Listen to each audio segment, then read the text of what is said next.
Up+Adam. Tractor systems are offline. We are Beyond FM. Beyond FM. The future of broadcasting is here. Up+Adam with Adam Montiel. It's community content from Concentrate.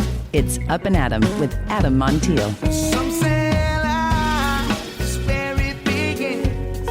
Straight to the stars is where it ends. Yes, some say life is just where it begins. Straight to the stars is where it ends. Only to start again. Happy Tuesday, True Crime Tuesday. Let's do this. Thanks for being Up+Adam. My name is Adam Montiel. Before we get into today's show, you hear a lot about supporting local.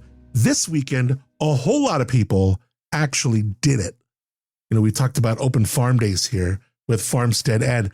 Organizers say more than 2,500 people turned out, making it the biggest year the event has ever seen.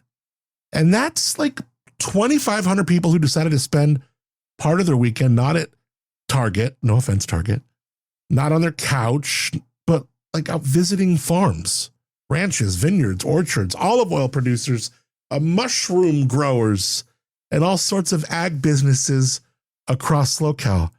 And, after talking to some of these farmers the last couple of weeks and makers on the show, I don't think this happened by accident. There is a real effort to get people off the property line and onto the property, to let folks see what's actually happening out there. Because all that talk about, that we do about agriculture, most of a lot of us, we experience it through a windshield. We drive past it. You don't always walk into it. You know what I mean?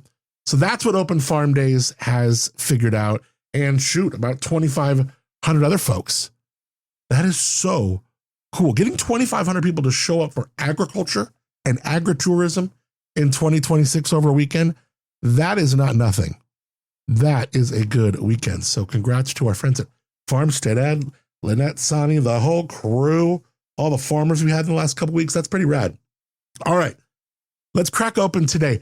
This, I'm not talking about, this is not a True Crime Tuesday where we're talking about a case.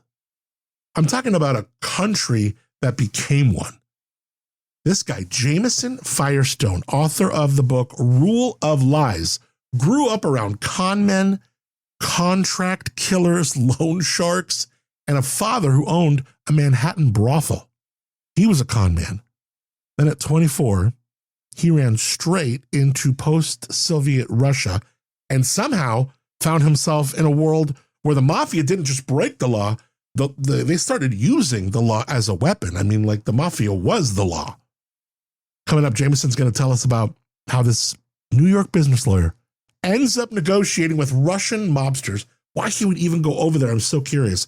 Watching Putin's system turn courtrooms into crime scenes, fighting to honor people like Sergei Magnitsky. We'll talk about that guy. That was a whole big thing. And I was like his partner. This guy refused to lie even while being tortured to death. So this is part memoir. It's part spy thriller. That's all too real. Part warning label. It's a wild story. Jamison Firestone, really fascinating guest, going to join us in just a couple minutes. Couple headlines here, though. Instagram is testing a new feature that could change the way people tell stories online. This, I thought, I was like, whoa, really? You're doing what? You want to get into what? The feature is called Lockable Reels, and it's part of a broader effort to encourage longer form episodic content on the platform. They want to be like TV. Here's the idea. Creators could release content in chapters, episodes, or parts of a larger story, with viewers unlocking future installments through clues, codes, other engagement tools. In other words, it's kind of like Instagram wants you coming back next week for episode 2 instead of just mindlessly kind of scrolling to the next cat video. They're saying they want this appointment listening. And look, I think it makes sense. For years, Instagram has been chasing YouTube's watch time. They've been chasing TikTok's engagement. And they've been chasing streaming's ability to keep people coming back over and over and over again. So this is it's kind of an attempt to create appointment viewing inside a social media app. That's pretty genius. if they can, come around to it. I mean, think about it. A true crime creator could release a case one chapter at a time. A local chef here in SoCal could drop a multi-part cooking series. A travel creator could take you through a trip over the course of several episodes. This could be, I don't know if I'm talking about it. This could be really cool. Well, the bigger picture is this. Social media platforms used to compete for your attention. Now they're competing for your habits. Don't get that twisted. They don't just want you to watch. They need you to return.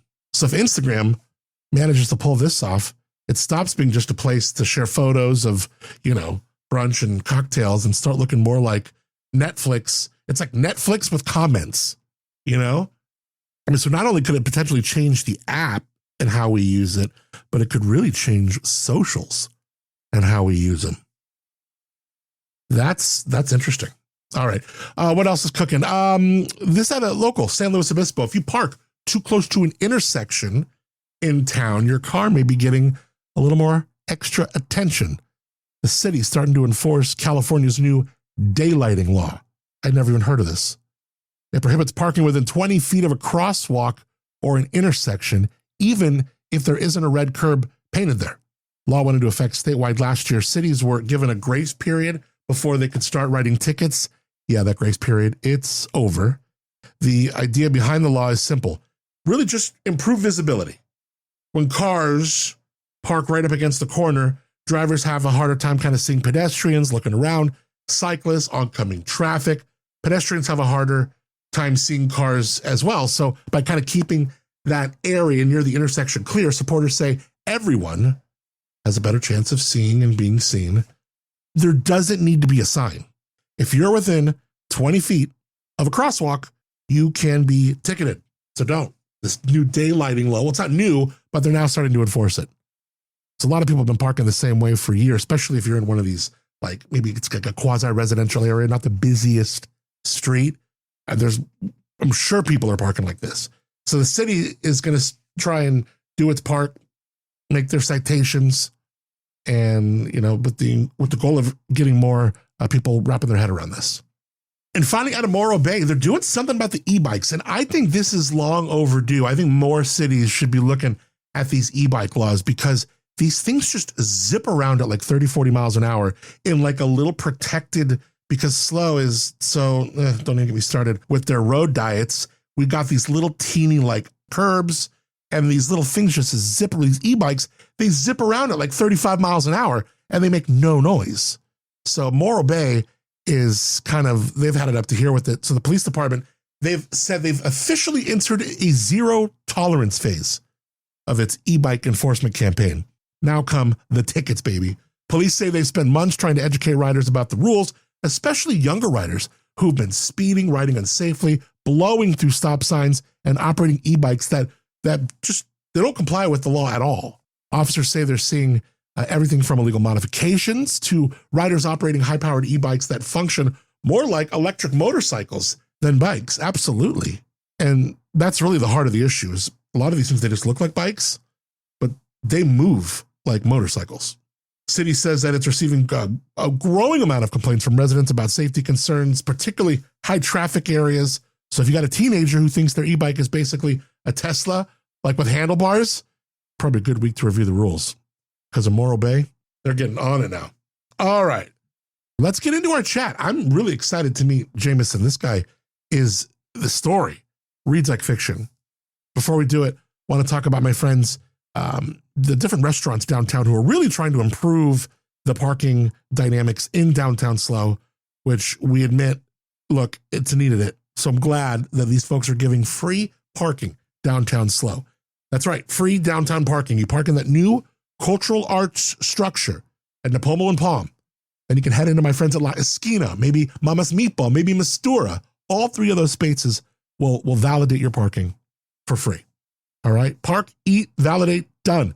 Bring in your ticket. They'll do your thing. Get the full details. Go to slowfreeparking.com. Not only details there, but you will be able to connect to any one of those restaurants. And if you are a restaurant and you want to get on this program and be talked about here at slowfreeparking.com, let us know. We want to see more people doing it. And it doesn't just need to be restaurants. Folks can validate, retail can do it too. So remember, we learned that when we talked to the mayor a week ago. All right. So yeah, slowfreeparking.com. Check it out. It's Up and Adam with Adam Montiel. All right, True Crime Tuesday. This is one that feels less like an interview, more like a movie that somehow actually happened. It's crazy. Our guest today, Jamison Firestone, author of the book, Rule of Lies, My Wild Ride Through Chaos, Corruption, and Murder in Putin's Russia. Whoa. He grew up surrounded by con men. One of them was even his dad. Mobsters and criminals, all in New York, only to find himself years later building a law firm in Russia. As the Soviet Union collapsed and this kind of new kind of criminal empire began to take shape, as he was going there like, oh, they're all about democracy now. But he learned that quickly. Along the way, you'd find himself just face to face with mafia bosses, corrupt government officials, and some of the most consequential figures in modern Russian history. Like, you read about this, it's unbelievable. His story, completely thrilling, sometimes absurdly funny, sometimes heartbreaking, and all completely true. Jamison Firestone. Wow, thanks, man, for being Up and Adam. Hey, thank you for having me. So, gosh, where do I start? But you're right that before you even met Russian oligarchs or corrupt officials, you grew up around criminals in New York. And in a strange way, your childhood almost feels like an apprenticeship for what was coming later.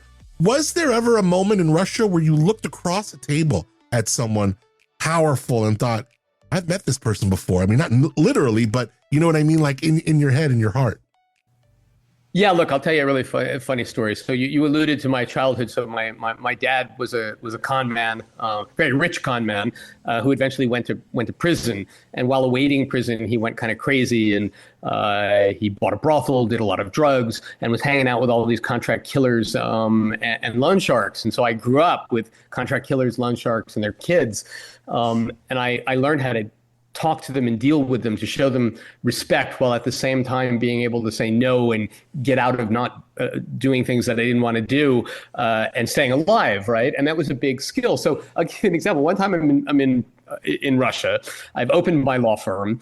I'm 27 years old. I've got this British client, and he's selling timeshare to the Russians, right? Buy a week in the sun in Spain every year. And he's paying some protection racket $100,000 a month for the privilege of staying in business and staying alive. And one day he calls me and he says, Jamie, we've been ripped off. A bunch of our employees took our whole database, our computers, set up across the street, and that's our whole business, the database. And so we went across the street to talk to them, and who's protecting them but members of our own mafia? Oh. Will you come with me and talk to these guys? So I'm like, yeah, okay, fine. And I mean, at 27 years old, I look like maybe 20. There is no way I could get into a bar without being carded in the United States. And I walk in with the head of the timeshare company. It's a Mafia Central, and there's the big boss, and he's sitting behind his desk, and there are three heavies sitting on the L-shaped couch, and I'm talking in Russian, right? And I say to the boss, I'm like, Piotr, first of all, I want to say Simon's been very happy with your services so far. And you guys there on the couch are the best. But we're just a little confused because Simon, he's paying you $100,000 a month for protection, and he gets ripped off. And who do we find protecting the other side? But you guys. Now, I'm a lawyer from New York. And in America, we have this thing called conflict of interest. A lawyer can't represent both sides. I mean, if I do that, I lose my law license. And this big killer, he looks at me, right? And he says, Jamison, this is the difference between people like you and guys like us. You lawyers, you're always fighting. Guys like us, we're men of peace. We keep the peace, no fighting. And I said, Piotr, Simon and I owe you an apology. And he's like, no. I'm like, no, we really owe you an apology. I mean, we're new to this country. He's a Brit. I'm American. We didn't know how it worked. So we're sorry. No, it's fine. It's fine. And I said, so listen, I mean, again, Simon has loved working with you, and you guys are really the best. And thank you for explaining it to us. Now, it's not the service that Simon thought he was getting, so we have to let you go, but you're all really great. And he's like, what do you mean let me go? This is a limited time opportunity. If you need help again, it'll cost twice as much. And I'm like, Simon, get your code. Yes. If we need help again, we'll call you. You're the first guys we call. So we walk out. Simon puts his arm around me. He said, would you like, yes, a drink? 3 days later, Simon calls me and he says, Jamie, 3 of Peter's heavies are in my office. I'm like, how bad is it? He said, no, it's great. They've shut down the other operation. They've returned all our stuff, and they're willing to do it for half price. And I thought, this is great, right? I mean, my client's got a good deal. There's a mafia group that now understands conflict of interest and is available at competitive rates. So yes, I've seen this scene before. This is unreal. I mean, Jamie, you arrived in Russia during a period filled with hope and possibility. Years later, you describe watching it become something entirely different, though. And the book reads like fiction. It's not, though. It's all too real. Do you remember the exact moment you realized Russia wasn't bending toward democracy anymore? It was moving, in fact, somewhere darker. So there were really 2 key moments. So the first moment was in the 90s, we had President Yeltsin. And Yeltsin was quasi-democratic, but he was also kind of corrupt, and the government was ineffective, and there were mafia groups running around. And the one thing that was clear by the turn of the century, by 1999, was that Yeltsin was never going to win another election, and that as soon as he lost the election, he and his whole family were going to go to jail. And so Yeltsin did something really surprising. He got on TV on New Year's Eve. It's about to turn 2000. He wished us all a happy new year, and he resigned, and he made Putin acting president. And Putin, of course, immediately pardoned Yeltsin, put him on a state pension, and said he could keep everything he stole. So that was like the first moment where you realize, okay, we're in for it. And the second moment was back in like 93, 94, when the richest guy in Russia, a guy named Khodorkovsky, who owned Yukos Oil, embarrassed Putin on national television. And Putin weaponized the justice system to get him. So Putin immediately brought a legal case against him that made no sense, like 86-47, right? And next thing you know, you've got a legal case against you brought by the president. And there was no way to win this thing because it's Russia, not America. And so they railroaded this guy, put him in jail, took all his stuff. And all of a sudden, people realized that you could do this. You could buy a case. Like if you want to take someone out, you don't need guns anymore, right? What you do is you just buy a package deal to have somebody investigated, indicted, and put in prison, and you take all his stuff. And all of a sudden people stopped stealing with guns and started stealing with court cases. And that's much more scary because at least when there's mafia, there's police, right? So there's somebody you can run to. But when the whole government has been hijacked and the government becomes the mafia and it's being used to destroy you, there's no one you can run to because people like me, the lawyers, we can't do our jobs. The law doesn't work anymore. And that was when the billboards went up all over Moscow. Like you have billboards for lawyers in America, right? If you've been injured or know somebody who's been injured, call Billy Bob, right? Well, all of a sudden you had these billboards. If you know somebody who's a victim of a corporate raid, or if you're in a corporate raid, call lawyer Vladimir. And none of these lawyers could do anything because the only way to win was to make a deal and give up what you wanted. If you made the deal and gave up your stuff, a company like me would go in and we would do our lawyer stuff and you'd win. You'd get out of jail free. You'd have lost everything you own, but you'd get out. But if you didn't cut that deal, I would do the exact same thing and you'd spend your life in jail. Wow. Most people spend their lives trying to avoid danger. You seem to be walking directly towards it, man. If someone had shown 24-year-old Jamie a movie of everything that was about to happen, raids, surveillance, exile, death threats, would you have gotten on that plane still? Probably not. I got on the plane because I thought Russia was going to become something it didn't become. I thought it was going to transition towards democracy and that I would be able to do business in that thing, make some money while doing good, right? You kind of get rich doing God's work, so to speak. And it didn't go that way. I mean, I lost my best friend shortly after arrival, who was caught up in a Russian revolution and was rescuing. His name was Terry Duncan. He was a lawyer from Atlanta, Georgia. And when the fighting broke out, he pulled 12 wounded Russians into the ambulances and went out and got the New York Times photojournalist, 24-year-old American kid, before he was killed. And I mean, there's no way I would have gotten on a plane if I knew that was going to happen, let alone all the stuff that happened afterwards. You know, one of the most haunting images in the book, you take us to Thanksgiving 2008. You're alone in a London hotel room. Your colleagues were being arrested and hunted. When you're sitting alone in that hotel room, stripped of any certainty, what conversation are you having with yourself? I think the conversation at the time, because all of that started with the arrest of my law partner, Sergei Magnitsky, who had exposed these Russian officials stealing hundreds of millions of dollars from their own government. And so he turned them in, because that's what you do. I mean, in America, if you expose some officials stealing from the US government, you'd be a hero. So he did that thing. And everybody was in on it. And so my immediate thoughts were, how do we they had arrested him. They were holding him without bail. And so my immediate thoughts were, how do we get Sergei out of jail? And how do I do that from here, from being run out of the country? So as much as I wanted to kind of wallow in self-pity, there was somebody else's situation who was worse. So I didn't really have the opportunity to wallow in my own self-pity. I felt pretty miserable that Thanksgiving Day.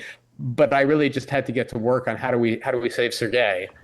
And before Sergei became a global symbol, he was, like you said, he was just your colleague. What's something about Sergei the history books will never fully capture? His humor and his decency and his dignity. So Sergei was a master of tax law. And every once in a while, we'd have an American client who the Russians would want to shake down. So what the Russians would do is they would create a fake tax case against you, and they'd be like, you need to pay us $1 million, or you're going to go to jail for tax crimes. And Sergei was so decent and so sure of himself and so trusted by our clients that he would tell them, he would say, look, you have two choices. One choice is you can get on that plane and go back to America and give up everything you've built in Russia. Or you have three choices. The other is you can give them $1 million. And the final choice is you can trust me and stay here and let me fight this case for you. And he was so trusted and so competent that none of my clients ever ran when that happened. And he won every case. I mean, people were willing, normal American people were willing to put their lives in Sergei's hands, and he protected them. There's this brave under pressure aspect I want to crack open. And then there's one thing that surprised me about your story is how funny parts of it are. Not funny because it's safe, funny because it's like absurd. So when your life starts becoming it starts to resemble a spy thriller, does humor become a survival tool? A tool? And then I kind of even want to layer this in there. Most of us like to imagine we'd be brave under pressure. Truth is, we don't know until the pressure comes. After everything you've witnessed, what separates the people who stand up for the people who look away? Yeah. So first of all, as far as humor, it's essential. And I have to admit to being, in my personal life, a rather silly person sometimes, because you got to laugh. If you don't laugh, you're done. As I said, I watched Terry get shot and killed. I watched Sergei get tortured to death. I watched Alexei Navalny get poisoned to death. If you don't have if you can't go through life, I mean, there's nothing funny about those things, but if you can't laugh at the rest of it, right, you're gone and you become a very bitter person.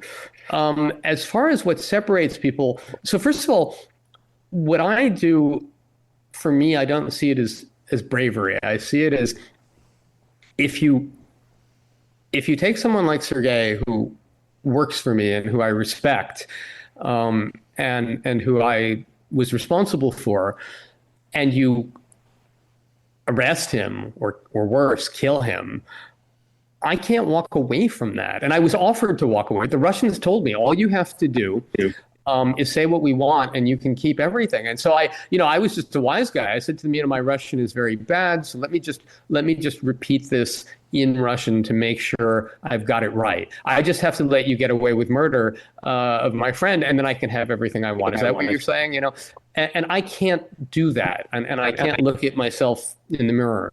But some people can. Some people just say, look, it's not that I'm not afraid. It's just that I want I want it to be my life in a way that I look up to myself. And you get what you get, right? If they kill me at 60 or at 30, I had what I had, and I lived my life in a way that I can feel proud of.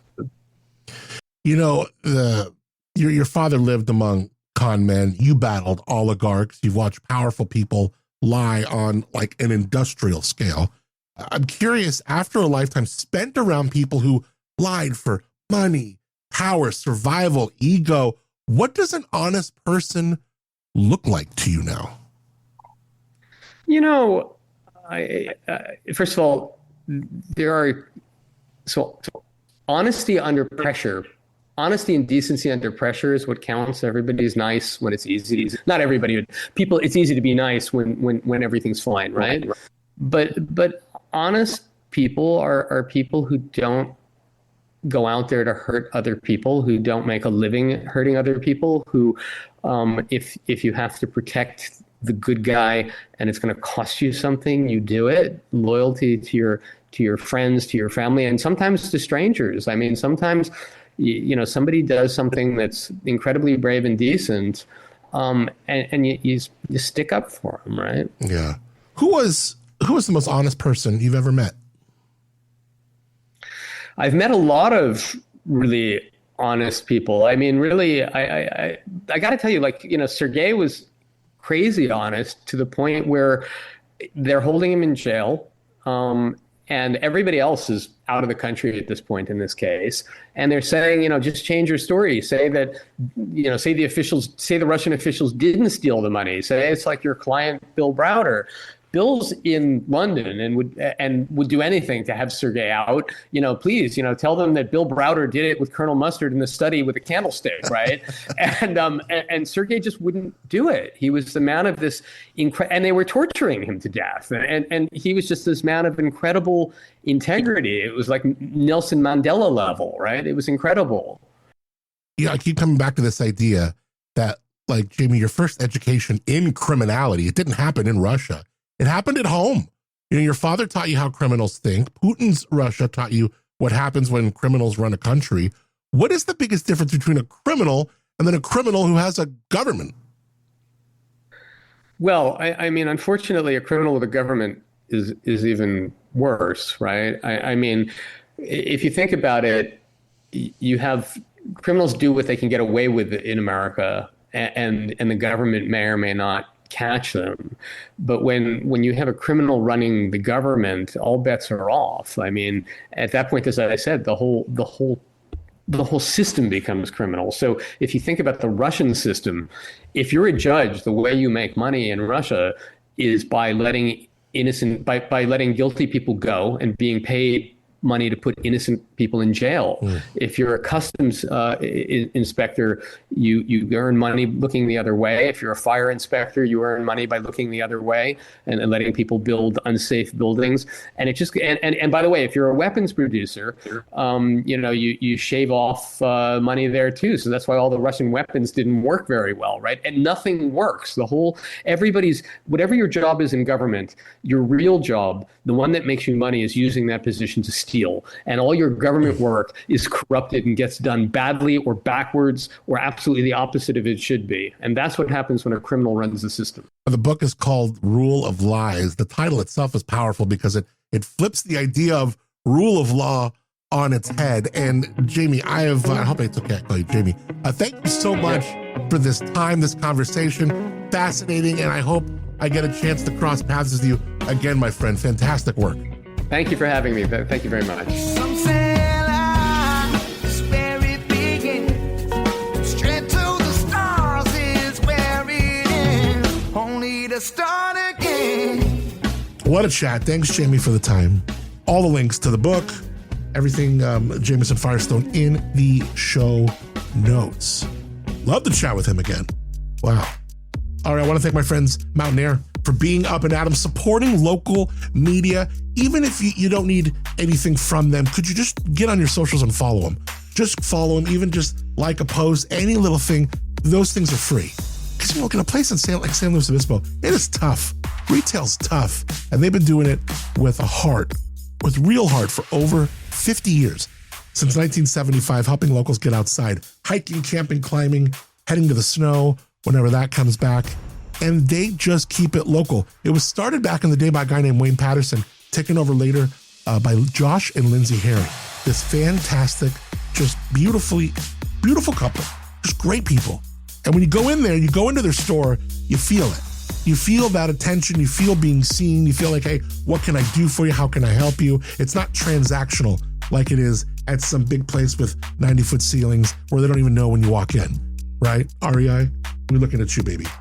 No, look, I'm just saying, shop local, do what you can, get to our friends at the Mountain Air. They're on Marsh Street. You can learn more at themountainair.com. Also, their sister shop, The Switchback, a couple doors down. You'll learn more at theswitchback.com. And don't forget tonight, Benny's Pizza Happy Hour, 4:30 to 6:30. $3 off domestic cans, $2 off premium beer and wine, plus food specials that hit the spot. Great stuff. Put your order in, 439-3838. Benny's Pizza is Upper Monterey, 1601 Monterey Street. Slow. We love Benny's Pizza. Get on that patio. Get in there for lunch. They'll turn you over quick, get you back to work. A slice of pizza. How about a slice, some salad, and a Coke? Boom. And back at work. Benny's Pizza. It's not just where you eat, it is where you land. All right. Thanks to our friends at Moonshiner Collective for being here. You can learn about their music, moonshinercollective.com. You can stream their music anywhere that you stream music. And this podcast is recorded at SlowCal Studios in the heart of San Luis Obispo County, California. SlowCal, where the wine is world class, the people are real, and life is too beautiful to rush. For turns well taken, visit slowcal.com. That's SLOCAL, slowcal.com. Well, appreciate you more than you know for connecting, rating, reviewing, subscribing, sharing the show with a friend. I'm Adam Montiel. Thanks again for being Up and Adam. Some say life is where it begins. Straight to the stars is where it ends. Only to start again. Let's start again. We'll start again. Let's start again.